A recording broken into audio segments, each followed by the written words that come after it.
hermano, a mi amigo, a mi mentor, evangelista José Ortiz.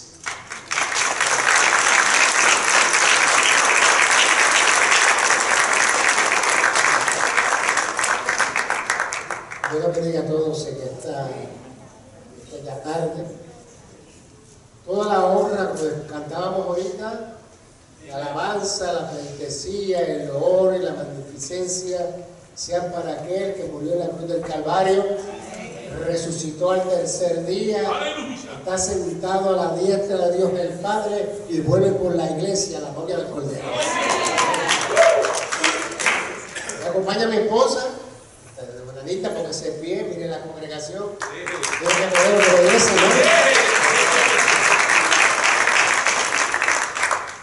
Qué bueno, qué bueno. Ha sido una bendición estar con ustedes este fin de semana, viernes, sábado y domingo, y haber compartido en la casa del pastor desde el martes, y nos vamos de regreso ya para la isla el martes. Tenemos compromisos allá, tenemos compromisos de predicación y de trabajo, y sé que voy a contar con la ayuda y el recuerdo de ustedes en las noches cuando oran o en las mañanas, a poner un poquito de ese segmento de la oración, mi nombre, para que el Señor nos siga bendiciendo. ¿Verdad que sí, hermano? Qué bueno, qué bueno. ¿Qué tal les parece si nos ponemos de pie un segundito para leer la Escritura? Leemos la Escritura que está inspirada por el Espíritu Santo allá en el libro de los Hechos, capítulo 3. Libro de los Hechos del Espíritu Santo, capítulo 3. Siempre decimos los Hechos de los Apóstoles. El libro de los Hechos fue escrito por el doctor Lucas. Era un médico que San Pablo ganó para el Evangelio y pudo escribir el Evangelio que lleva su nombre, y escribió en forma cronológica y todos los eventos que tenían que ver con el ministerio de Jesucristo, y también consignó en el registro sagrado los primeros momentos y prodigios que se manifestaban en la iglesia del Señor. Hechos capítulo 3, leemos en el nombre del Padre, del Hijo y del Espíritu Santo, del 1 al 10. Pedro y Juan, escuche bien, Pedro y Juan subían juntos al templo a la hora novena, es decir, a las 3 de la tarde, a la hora de la oración. Y era traído un hombre cojo de nacimiento, a quien ponían cada día a la puerta del templo que se llamaba La Hermosa. La Hermosa no era una hermana, era una puerta, para que pidiese limosna de los que entraban en el templo. Cuando vio a Pedro y a Juan que iban a entrar en el templo, les rogaba que le diese limosna. Pedro con Juan, fijando en él los ojos, le dijo: míranos. Esto es importante. Entonces él estuvo atento, esperando recibir de ellos algo. Mas Pedro dijo: no tengo plata ni oro, pero de lo que tengo te doy. En el nombre de Jesucristo de Nazaret, levántate y anda. Y tomándole por la mano derecha, le levantó, y al momento se le afirmaron los pies y los tobillos. Y saltando se puso en pie y anduvo, y entró con ellos en el templo, andando y saltando y alabando a Dios. Y todo el pueblo le vio andar y alabar a Dios, y le reconocían que era el que se sentaba a pedir limosna a la puerta del templo La Hermosa, y se llenaron de asombro y espanto por lo que le había sucedido. Y esa es palabra del Señor, y la iglesia dice amén. Dile la mano a su hermano y dígale: el Señor te va a hablar y el Señor me va a hablar. Dígaselo. Dios, si usted lo cree, dígaselo.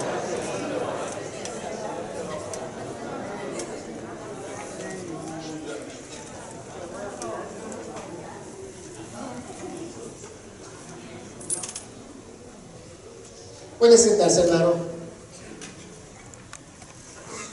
Jerusalén tuvo un templo. El primer templo fue creado, construido, edificado por el gran rey Salomón. Salomón, hijo de David, fue uno de los hombres más ricos que ha existido en la historia de la humanidad. Y Dios dispuso que él le construyera un templo, un lugar donde el pueblo se congregara y pudiera adorar como lo estamos haciendo nosotros aquí en esta tarde. Y el templo se construyó siguiendo las instrucciones y los diseños que Dios le dio. Un templo majestuoso, hecho en mármol.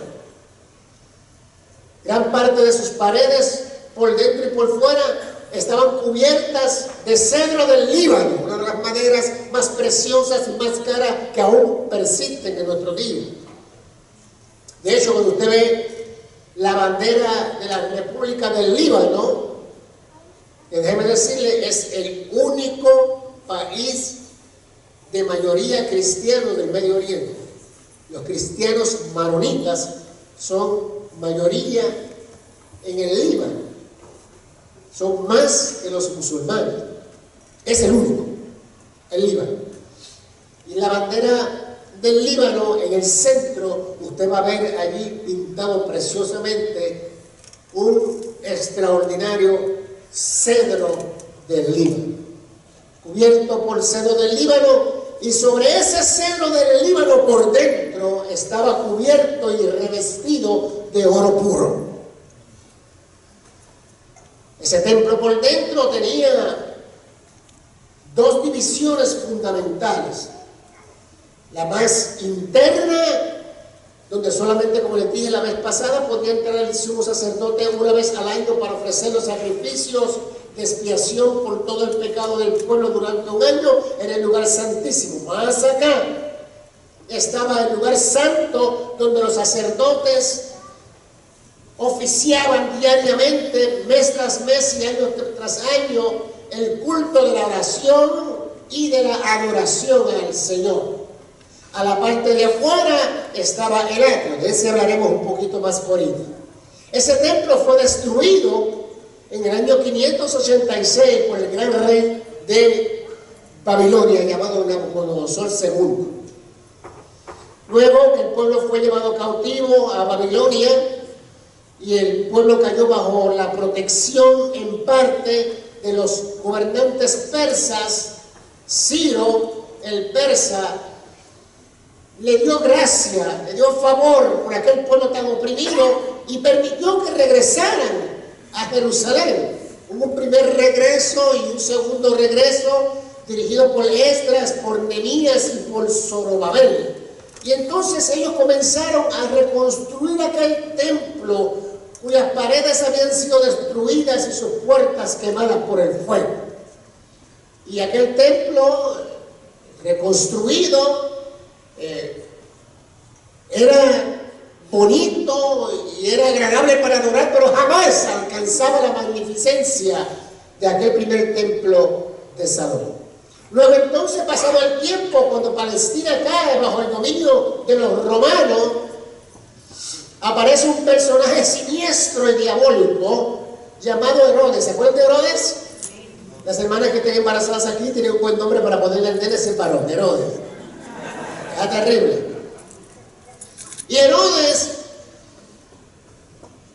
pertenecía a la familia Idumea, y ellos en verdad por conveniencia se hicieron súbditos del Imperio Romano y adquirieron profesantemente la religión judía para ganarse el favor del pueblo, a tal magnitud que el emperador romano luego nombra a Herodes rey de toda Judea. Estamos hablando de Iturrea, una región grandísima, Perea, toda la región de Galilea, toda la región de Judea y Traconite. Es decir, le dio un territorio inmenso a este rey profesante que se hizo súbdito incondicional del Imperio Romano. Siempre parece así, cuando los pueblos se someten a los imperios, hay un lenguaje que dice, te sometes y entonces te doy un carrot, te doy una zanahoria, y si no te sometes, pues te doy un stick y te doy por la cabeza. O sea, que a la buena o la mala te tienes que someter. Herodes era muy inteligente, dijo, prefiero el carrot antes del chichón, ¿ok? Y entonces Herodes embelleció ese templo, lo hizo más grande, le hizo unas mejoras. Y ese es el templo que el Señor encuentra cuando viene a su ministerio aquí en la tierra. Es el templo del cual vamos a ver en este relato. Dice que Pedro y Juan subían juntos al templo a la hora novena. Los judíos tenían 3 horas para orar. 3 horas para orar. Yo un día vine de la universidad de Puerto Rico en un carro público, me dejaba frente a mi casa, la 65 de infantería pasa frente a mi casa de mis abuelos, que fueron los que me criaron. No que sea huérfano, sino que soy el nieto mayor, y cuando ya tenía como 11 años le dije a papi y mami, yo no voy para tu casa, tú papi te quedas allá, mami tú te quedas allá, Charlie, Daniel y Mirna, mi hermano, ustedes se quedan allá, yo me voy a quedar con abuela. Y abuela pues terminó de criarme y de enseñarme, y fue la persona que me compró la primera Biblia. Y me enseñaba las historias de Sansón, y me enseñaba las historias de Noé y todo ese tipo de cosas, y ahí fue sembrando una semilla poderosa y eterna. Por eso es que la Biblia dice, instruye al niño en su carrera, y aun cuando fuere viejo no se apartará de ella. No le da licencia a eso que yo le digo, ni permiso para que me llamen viejo cuando se acabe el puerto. Son 67, pero no me pueden llamar viejo. Entonces los judíos oraban en 3 periodos, en una forma bien intensa, y se hacían sacrificios y se hacían oraciones sacerdotales. A las 9 de la mañana, ellos oraban y se hacía el sacrificio de la mañana. Luego oraban en la hora sexta que era el mediodía, y se hacían sacrificios de gratitud y de alabanza. Y finalmente se sacrificaba un cordero en la tarde para cubrir todos los pecados que se habían cometido desde la mañana hasta la tarde, y ese sacrificio les protegía durante la noche hasta llegar nuevamente al otro día. Imagínense eso, hermano. Así que dice que Pedro y Juan subían juntos al templo a la hora novena, que son las 3 de la tarde. Y es coincidentalmente la hora cuando Jesucristo, el Cordero de Dios que quita el pecado del mundo, fue sacrificado no en el altar del templo, sino sobre el monte Gólgota o Calvario. Pedro y Juan. Mire, si usted examina la Escritura, verá que Juan aparece siempre como un apóstol sumiso, muy tranquilo, aparentemente. Tan es así que el Señor, cuando hablaba y reunía a sus discípulos para enseñarles cosas particulares en la intimidad, Juan se acercaba al Señor y recostaba su rostro en el pecho del Maestro. Y usted dice, ay, qué bueno es Juan, me lo llevaré para mi casa. Pero Juan tenía un genio voladito. Dice aquí que Juan y Pedro, mire hermano, San Pedro era uno de los hombres de carácter más violentos que puede registrar la palabra del Señor. Así que nadie se autodescualifique porque tenga algún carácter o algún elemento en su personalidad que usted cree que el Señor no puede dominar, disciplinar, entrenar y formar para hacer de usted un vaso útil y un instrumento para su gloria. No se autodescualifique porque Dios no lo descalifique. No se excluya porque Dios lo incluye. Así que por el Señor juntos a adorar y a ir a la oración y aún al ministerio, a Pedro. Mire, Pedro era mandón y era atrevido. En una ocasión le dijo al Señor, nunca es una contesta, y el Señor nunca arrepentido. Era mandón. Juan se las traía. Y él se las traía. Y tenía su genio también. Bueno, tenía un genio tan tremendo también que el Señor le dijo que tú eres hijo del trueno. ¿Sabe por qué? Mire, en una ocasión Juan va por allá con Jacobo, el hermano de Jacobo, otro discípulo, y ve a uno que está reprendiendo demonios. ¡Fuera!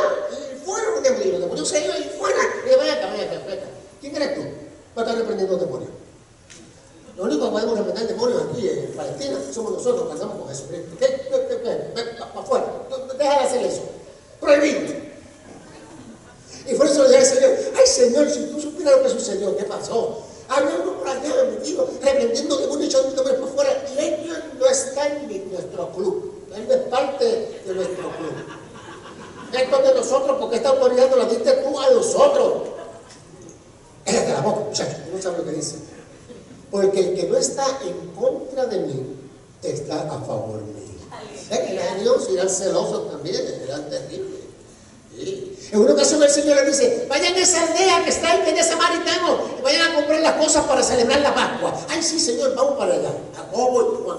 Y se fueron para allá muy humildemente. Cuando llegan allá, los samaritanos le dicen, tú no sabes que los samaritanos no llevamos con los judíos, lárguense de aquí, no queremos saber ni del Mesías ni de nadie. ¡Fuera! Ay, Señor, fuimos allá donde tú nos mandaste, y ¿sabes qué hicieron esos cavernícolas? Nos insultaron. ¿No sería bueno pedir fuego del cielo para que los achicharrara a ellos y los quemara? Y el Señor dice, pero vosotros no sabéis de qué espíritu soy. Que el Hijo del Hombre no vino a perder los hombres, sino a salvar los hombres y dar su vida por cada uno de ellos. No, no lo pueden hacer. Entonces se fueron calladitos en la otra ocasión y le dijeron, oye mami, tú sabes que el Señor está diciendo y enseñando que Él va a repartir glorias allá en el reino, lo que hemos sufrido con Él. Él va a decir que se siente en el trono y todas esas cosas, son cosas también en el cielo. Porque tú no hablas con Él. A ver si mi hermano Jacobo, ¿verdad?, se sienta a la derecha y yo, Juancito, Johnny, se sienta a la izquierda. Y fueron, la mamá fue allá, la mamá, ¿cómo sabes cómo son las mamás? Los nenes no se podrán sentar a la derecha y a la izquierda. ¿De qué se las traía? Y a esos dos el Señor en el ministerio. A veces en la iglesia tenemos problemas, en las iglesias tenemos problemas con los caracteres de los hermanos.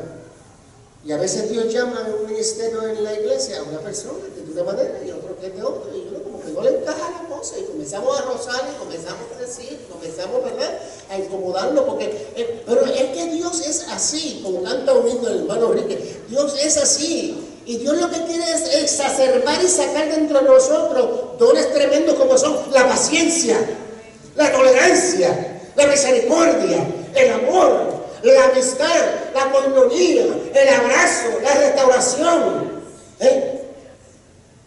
Y si le pone uno que se llama el peto, pues se vuelve algo aburrido y no avanza.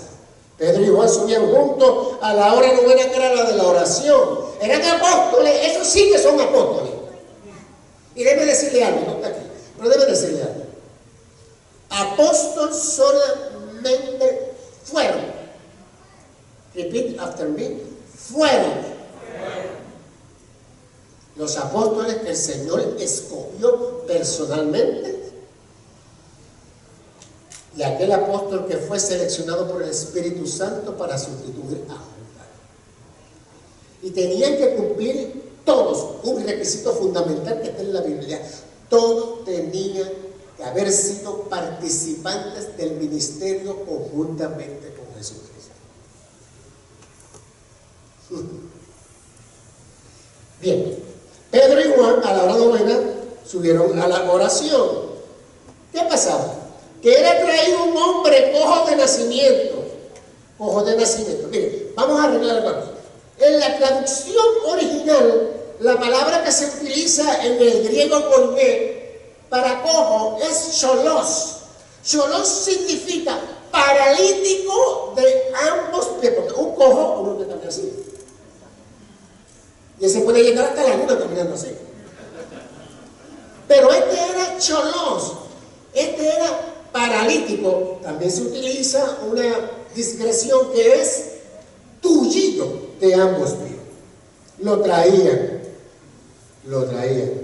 ¿Quiénes lo traían? Pues unos amigos lo traían y lo ponían cada día en la puerta del templo que se llamaba La Hermosa para que pidiese limosna. Miren, le acabo de decir que en 3 ocasiones durante el día la gente subía al templo a orar. Imagínense la multitud de gente que subía. a las 9 de la mañana, a las 12 del mediodía y a las 3 de la tarde al templo a orar. Y entonces estos amigos habían visto a este cojo tullido y lo traían, lo colocaban en un lugar estratégico, lo traían cargado. La palabra traído en el griego es bostezó. Bostezó quiere decir cargado y alzado, y lo colocaban en un lugar estratégico donde la gente se compadecía. Bendito, el hombre no puede caminar, tiene todos los pies tullidos, y le daban ofrenda. Aparte, tenemos que inferir lo siguiente. En mi opinión, había un gran negocio. Porque cuando la pobreza se exhibe en forma descarnada y el dolor se muestra con su verdadero rostro, el más duro de corazón se enternece. Y allí fluye mucho dinero a través de aquel tullido. Mucho dinero a través de aquel tullido. Lo ponían estratégicamente allí, al lado de una puerta que se llama La Hermosa. La puerta La Hermosa fue un regalo de un hombre muy rico judío llamado Nicolás o Nicanor de Alejandría. Era un judío de una familia riquísima que vivía en la ciudad de Alejandría, que fue construida y fue edificada y renombrada en honor a Alejandro el Magno. Y allí, ese hombre con su riqueza, porque era profesante de la fe judía, hebrea, había decidido hacerle una donación al templo. Y la donación que él le hizo al templo fue unas puertas, pero no unas puertas que se apolillaran. Y a veces cuando digo esto en los seminarios, cuando alguien va a regalar algo, mire, si usted va a regalar una camisa, por favor, no regale una camisa que le cayó un galón de cloro encima. No regale una camisa que le faltan los botones. Si usted va a regalarle una comida, regale lo mejor, como si usted se la fuera a comer. Acá podemos decir, si usted va a regalar algo, hágase de cuenta que se lo va a regalar al Señor. Esa debe ser el test. Yo voy a regalar algo, yo voy a dar algo, yo voy a donar algo, yo voy a ofrendar algo, yo voy a diezmar algo, yo voy a bendecir algo, se lo voy a dar al Señor, se lo da al hermano. Y el Señor se lo registra como que se lo dio a él. Porque cuando hacemos misericordia, cuando visitamos, cuando consolamos, cuando fortalecemos, cuando animamos, cuando estimulamos a la gente, cuando le damos de comer, cuando los ayudamos, cuando le damos ayuda psicológica, cuando los cargamos, cuando los traemos, cuando le damos la palabra de Dios, es como si lo estuviéramos haciendo a Él. Y Él lo anota en el libro de la sombra. Porque tuve hambre y me diste de comer. Tuve sed y me diste de beber. En la cárcel estuve y me visitaste. Y ahí, enfermo. Y oraste por mí, pero yo nunca te vi. Pero cuando se lo hiciste a aquellos que estaban por allá en Melbourne, a mí me lo hiciste, yo te lo acredito y yo te recompenso. Le doy un aplauso al Señor, hermano.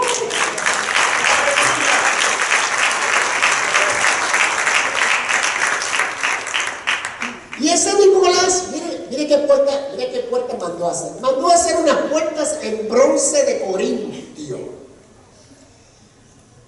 En Corintio, o en Corinto, si te puede decir de las dos maneras, estaban los mejores artesanos metalúrgicos, los que trabajaban los metales. Las puertas se hicieron en la ciudad más prominente de la metalurgia, que era Corinto, y la hicieron en bronce de Corinto, que era el más caro y el más fino, el más caro y el más fino que existía en el mundo antiguo. Esas puertas tenían 75 pies de alto. ¿Se imagina usted? 75 pies de alto. Y tenían, porque eran de 2 hojas, 40 pies de ancho. Toda esa información la sacamos cuando leemos la historia y las guerras judías escritas por el gran historiador antiguo Flavio Josefo, que tenía ciudadanía judía y tenía ciudadanía romana. Entonces, esas puertas estaban tan pulidas, tan perfectamente que cuando el sol le daba resplandecían como el oro. O sea que él le dio lo más excelente. Y esas puertas fueron colocadas para dividir los atrios que habían entonces en el templo, que eran 3 y luego se convirtieron en 4. Los primeros 2 atrios de los hombres, donde los hombres adoraban, luego el atrio de las mujeres, donde las mujeres adoraban. Luego se añadió el atrio de los sacerdotes, donde los sacerdotes adoraban y también descansaban de los oficios. Y por último, el atrio de los gentiles, que nos representan a nosotros, que eran gente que no eran judíos, pero habían recibido la ley para convertirse en judaizantes. Eran 4 atrios. Y esa puerta estaba allí. Bien localizada. Bien localizada. Una puerta esplendorosa que te invitaba a ti al sobrecogimiento espiritual y religioso. En eso hay que tener mucho cuidado. En nuestros días a veces se quiere presentar un evangelio y todo lo que el evangelio conforma, contiene y aparentemente es mediante una presentación tipo Hollywood. Tipo Hollywood. No voy a mencionar el santo, pero sí voy a mencionar el milagro. Una iglesia cristiana, aparente y alegadamente, en el área del estado de, ustedes son bien inteligentes, de California.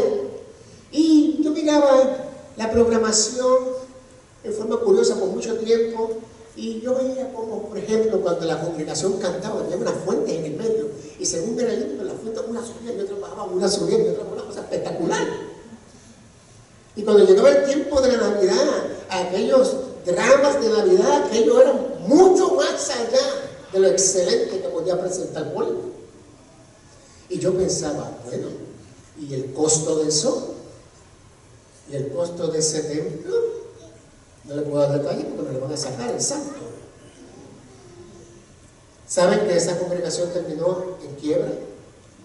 Y tuvieron que venderle el fastuoso templo a los hermanos de la Iglesia Católica Apostólica Romana. En quiebra. Y el ministro con el tiempo se enfermó, le dio una depresión tremenda, aunque tenía un doctorado en psicología, y una depresión tremenda, y ya está con el Señor, porque el Señor se lo llevó. Ahora está el nieto, pastoreando una congregación pequeñita en un lugar bien sencillo. El resplandor, el sobrecogimiento, la ternura del corazón no puede estar incentivada por ningún objeto. La devoción, la adoración, el servicio, el ministerio, la entrega, la alabanza, el cántico, el testimonio, la predicación y cualquier cosa que nosotros podamos hacer por la gracia del Señor tiene que estar inspirado por la Sagrada Escritura y por la centralidad de que quien recibe la gloria y la honra en la casa del Señor y en aquello que se constituye en nuestra vida espiritual es el novio, el Cordero, el Salvador, el Señor omnipotente. Cuando arrastramos el nombre del Cordero y ponemos el nombre de nuestra iglesia o de nuestro ministerio o el nombre propio, entonces le robamos aquello que le pertenece al Señor. ¿Ven? Entonces dice que este cojo estaba puesto allí. Cuando vio a Pedro y a Juan que iban a entrar en el templo, les rogaba que le diesen limosna. No era nada más, dame algo, no. La palabra que se utiliza es erotao. Pero era que con insistencia, con perseverancia, con determinación, erotao. Dame que necesito, dame, eres un artista, hermano. Y sabes cuando ustedes leen este pasaje, lo leen con el pobrecito poco que Dios tuvo misericordia de él, pero era un artista. Dame a las 9 de la mañana, dame a las 12 del mediodía y dame a las 3 de la tarde. Año tras año, te digo certificado de depósito tremendo, un CD. En la ciudad de Fajardo, para los que no son de Puerto Rico, fue una de las ciudades de tamaño mediano en el este de la isla. Cuando yo era pequeño, más o menos algunos 14 años, pues papi a veces nos llevaba los domingos a comer marisco para allá, para las Croabas. Las Croabas es una área de playa, donde hay todos esos restaurantes de marisco, muy buenos, excelentísimos. Nos llevaba para allá a comer pescado y arepitas y esas cosas. Y antes de llegar, de desviarnos de la carretera principal y atravesar la ciudad y luego llegar a la Croabas, en una luz que había allí, había un hombre que pedía limosna. Tenía como 14 años. Y este hombre pedía de la siguiente manera: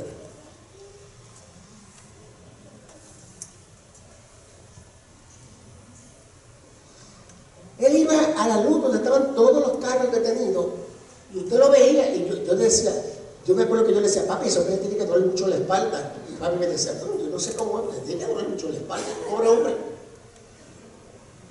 Y papi le echaba un pesito y el otro le echaba una peseta y el otro le daba 10 centavos y seguía y seguía. ¿Sabe usted que ese hombre era un fraude y que no estaba paralítico?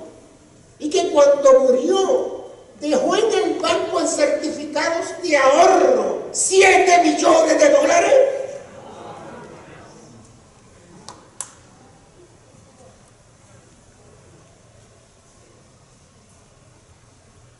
Puede alabar al Señor, no hay problema.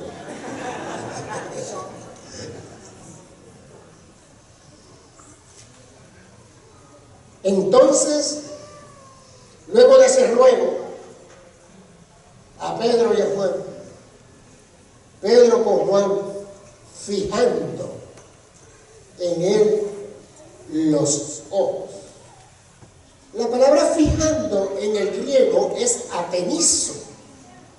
Atenizo es la mirada fija, penetrante, escrutadora, que discierne y que va más allá que las palabras que tú puedas escuchar.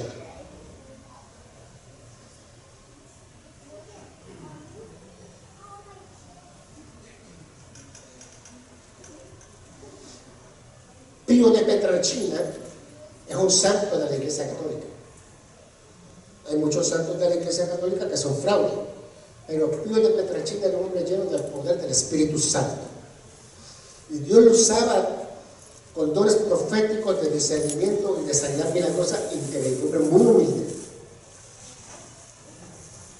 La gente hacía filas para llegar a Pietrelcina en Italia y que Pío le pudiera orar por sus enfermedades y dolencias. Milagros portentosos Dios hizo a través de él. Un hombre hace la fila y está 3 días en la fila hasta que le toca el turno. ¿Se imaginan? 3 días en la fila. Y cuando llega donde él lo mira intensamente y le dice: no voy a orar por ti.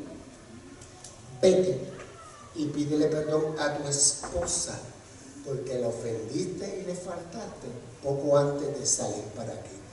Y luego que hagas eso de corazón, vete a la cola y a la fila de nuevo.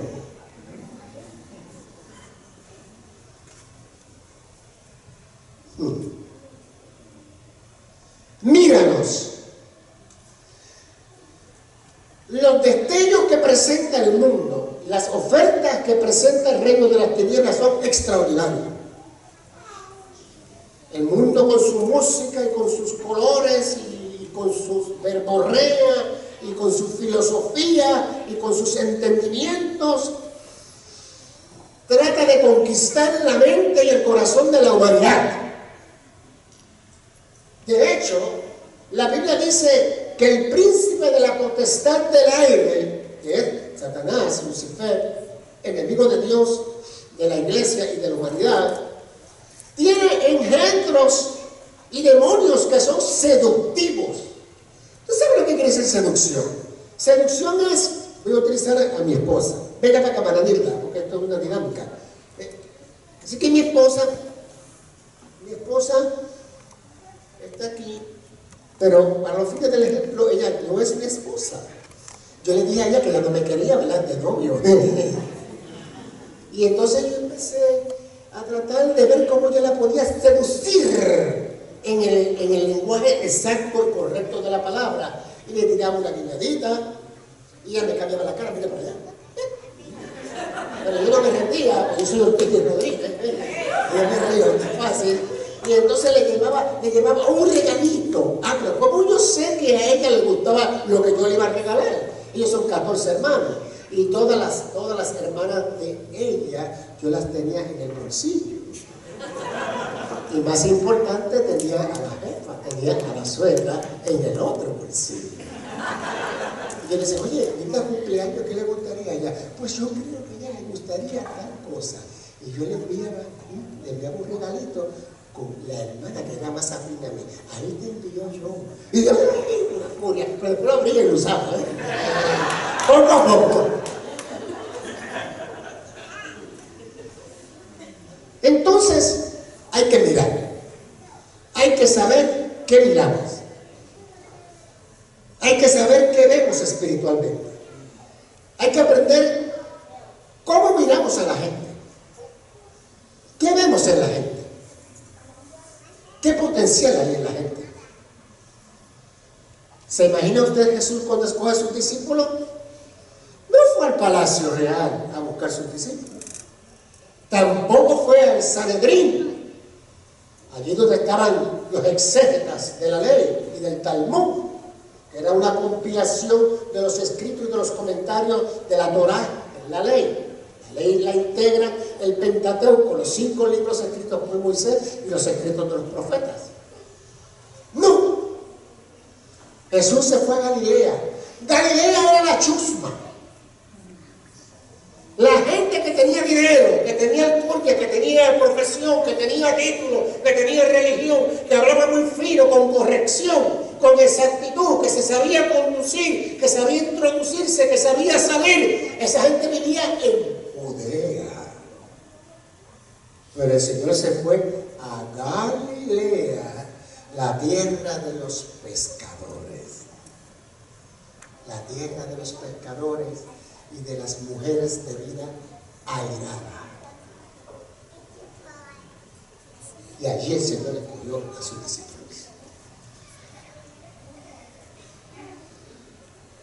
Qué bueno que el Señor nos ve con sus ojos, no con los ojos de la gente. Míranos. Y entonces se le redirigió, se le corrigió la mirada al mendigo y los hizo mirar correctamente a los apóstoles del Señor. Porque la iglesia no es un centro de limosna. No, la iglesia no es un centro de limosna. La iglesia es un hospital espiritual de rehabilitación para que el hombre y la mujer crezca y sea sanado en forma perfecta, en espíritu, alma y cuerpo.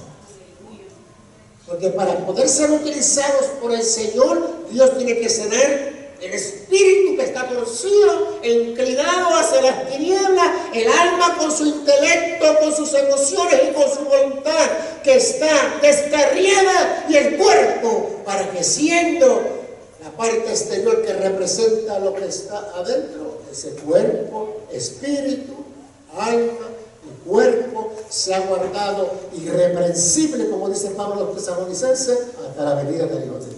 Amén, hermano. Hay que entregarle todo a Señor. Entonces él estuvo atento, esperando recibir de ellos algo. Miren lo que pasó. Pedrito, usted sabe que era rapidito, la pastora, que era rapidito, muy rápido.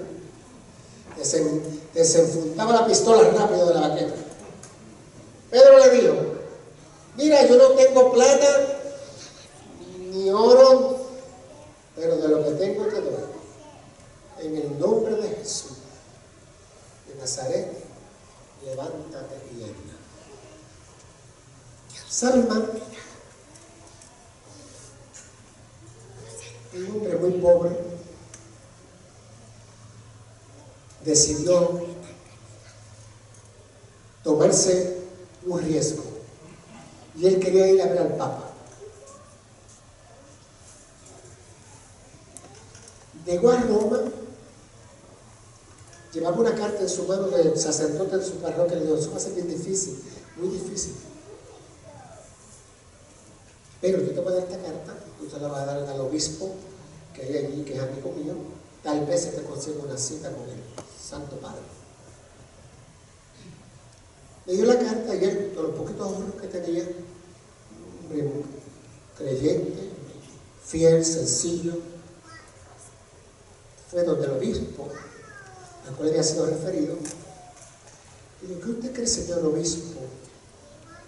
¿Usted cree que podría yo ser recibido por el Santo Padre? Y casualmente, hijo mío, va a ser bien difícil porque él en estos días está preparándose para un viaje para Sudamérica y no te lo pueden atender. Esa es en otra ocasión. Pero he recibido encomiendas de parte de él que te lleve por el Vaticano y que puedas disfrutar tu estancia aquí y luego regreses allá en tu provincia. Y él se fue entonces con el obispo y el obispo le enseñaba cosas tremendas. Le dijo, ¿ves? Mira la gran biblioteca del Vaticano, la Capilla Sistina pintada ahí por nada menos que los grandes pintores del Renacimiento. ¡Wow! Mira esas esculturas, mira esos altares. Y entonces le dice lo mismo. Ya no podemos decir no tengo oro ni plata. Entonces el viejito lo miró y le dijo, es verdad que ya no pueden decir no tengo oro ni plata, pero tampoco le pueden decir al paralítico, levántate y anda.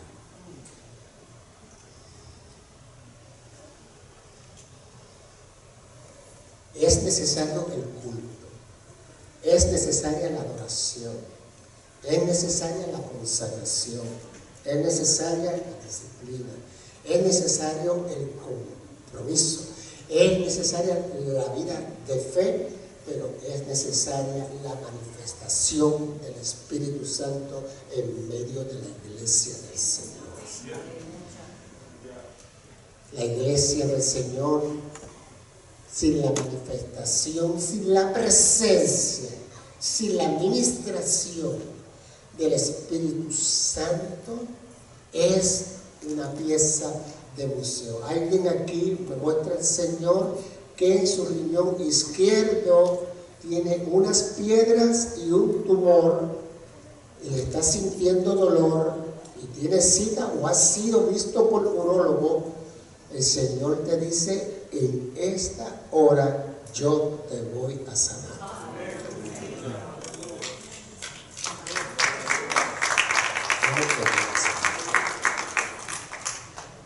Él es el mismo ayer, hoy y por todos los siglos. El mismo. Recibiréis poder cuando haya venido sobre vosotros. Recibiréis poder, recibiréis dinamis, explosión. Es la raíz de la palabra dinamita. Recibiréis dinamis, dinamita, poder, para que el Señor sea glorificado y el pueblo pueda ser edificado y la gente pueda ser bendecida. Cuando haya venido sobre vosotros el Espíritu Santo, y entonces podremos ser testigos del Señor en Jerusalén, en Samaria, en Melbourne, en Puerto Rico, en Australia y hasta lo último de la tierra. Hasta lo último de la tierra. Hicimos unos bautismos cuando el Señor nos llamó a levantar una obra en la ciudad de Bridgeport, en Connecticut, en el año 1980. Mi hija, que ahora va a cumplir 40 años, estaba con nosotros, tenía 2 años, 2 años, año y medio. El Señor nos envió un invierno terrible. Y luego de 11 meses celebramos los primeros bautismos. Bautizamos como 40, 60 hermanos.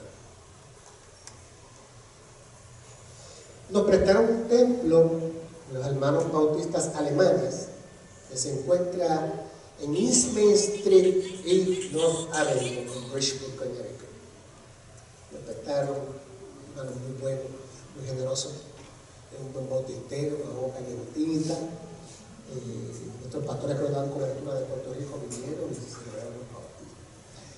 En el basement mucho más grande que esta facilidad, un templo muy grande, había una fotografía muy bien puesta, de muchos hermanos y hermanas. Y yo, como soy curioso, le pregunté a uno de los ayudantes del pastor americano: ¿y esas fotos de quién son? Esas fotos representan y son de los misioneros que una vez esta iglesia envió a través de todo el mundo para predicar el evangelio. ¿Y cuántos misioneros tiene hoy? De hecho, era un templo con una facilidad tan extraordinaria que en los días que íbamos a hacer una actividad bien grande, llegaban con 15. Y tenían planes de vender esas facilidades porque no era práctico con los gastos de mantenimiento, etcétera, etcétera.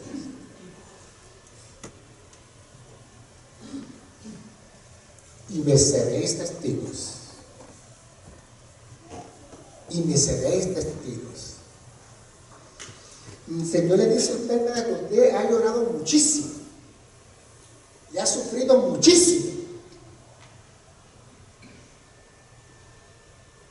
Y muchas veces ha cargado una cruz que ni siquiera le pertenece, pero lo ha hecho por amor.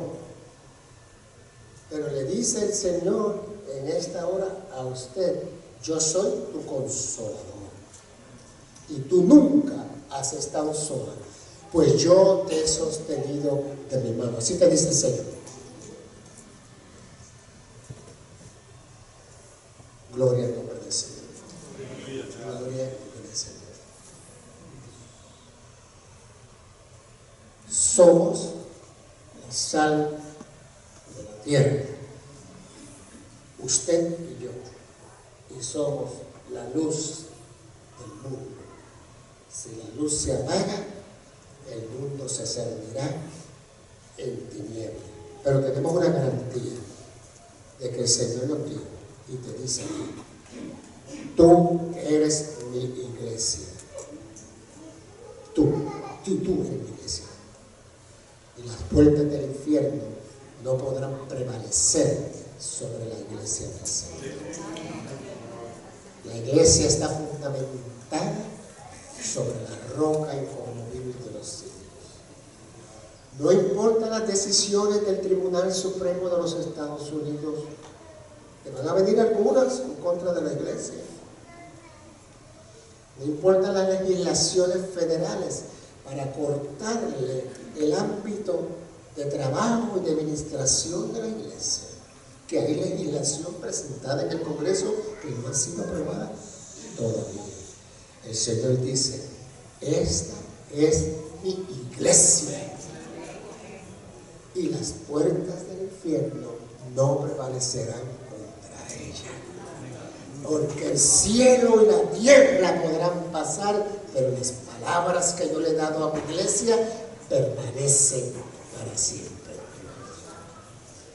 ¿Qué tal les parece si alguien tiene alguna necesidad de salud, de oración, de intercesión? En esta tarde pasamos rápidamente al frente, vamos a imponer las manos en el nombre del Señor y vamos a orar por la iglesia. ¿Qué tal les parece? Pero lo vamos a hacer sin cántico. Si lo vamos a hacer sin música suave, simplemente el que quiera recibir la oración puede pasar al frente. El que esté enfermo puede pasar al frente. El hermano que el Señor me mostró, que yo sé dónde está sentado, puede pasar al frente. Si quiere, puede pasar al frente. Yo le espero aquí y yo voy a orar por usted. Y el Señor y el Señor ha de hacer la obra. Dios te bendiga. Todo el que quiera puede pasar. Todo el mundo con los ojitos cerrados conmigo. Todo el que quiera pasar. Dios te bendiga. Dios te bendiga. Dios te bendiga. Dios te bendiga. Todo el que quiera pasar.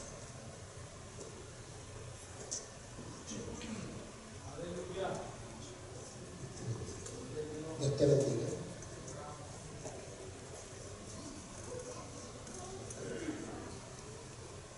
Los demás que no tienen petición se van a unir a mí y van a fortalecer mi oración para cuando yo venga. Quisiera que el hermano que nos visita, pastor y ministro, me acompañe en la administración. El Señor le dice al varón que el tiempo de administración no se ha acabado, porque yo renuevo tus fuerzas, dice el Señor, y pongo un depósito nuevo de aceite sobre tu cabeza y una unción especial con una diadema de oro sobre tu cabeza, porque yo fui quien te llamé, dice el Señor. Yo fui quien te escogí y largo camino aún resta, dice el Señor. Vamos de pie, hermano. Vamos a orar. Vamos a orar.